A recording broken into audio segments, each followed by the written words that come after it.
I always thought my wife, Eliza, and I had the perfect marriage. We had been together for nearly 10 years, built a life from scratch, and shared everything, or so I believed. But over the past 6 months, something changed. She became distant, guarded, and her phone, once casually left on the kitchen counter, was now always clutched tightly in her hand or face down, silent. At first, I brushed it off. Stress at work, maybe? A phase? But I couldn't shake the unease. Then came the late-night whispers, the abrupt end to phone calls when I entered the room, and the unexplained absences. It all piled up, feeding my worst fears.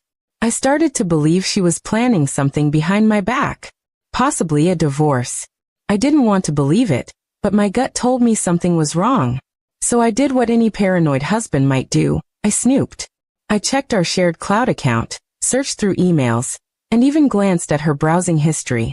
There was nothing conclusive, but too many little signs pointed towards some kind of exit strategy. She had been researching property laws, Googling terms like, how to separate assets quietly. That was the final straw. I wasn't going to be blindsided. I started preparing myself. I moved a portion of my savings into a private account she didn't know about. I stopped depositing my bonuses into our joint account. I even went as far as removing my name from a couple of shared liabilities and canceling a pending mortgage refinance. I felt guilty, of course, but I convinced myself it was a protective measure. If she was going to take half, I had to make sure there was something left for me. I didn't want to be the fool who loved blindly while his life was stripped away. So I became cold, calculating, just in case. Then last Friday, I came home to find Eliza sitting on the edge of the bed, her face pale, eyes red. She held something in her hand, an envelope. I expected papers, legal ones. Instead it was a letter.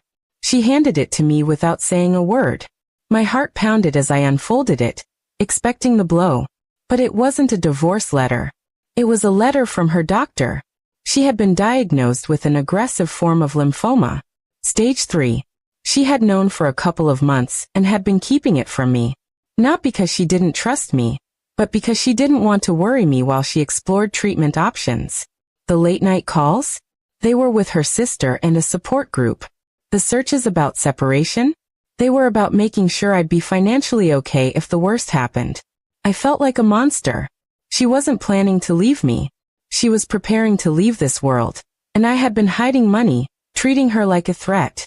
My eyes welled up with shame and grief, and I fell to my knees. She looked at me, confused at first, and then I broke down and told her everything. I told her about the account, the suspicions, the steps I had taken. She didn't scream. She didn't cry. She just nodded slowly, as if she understood.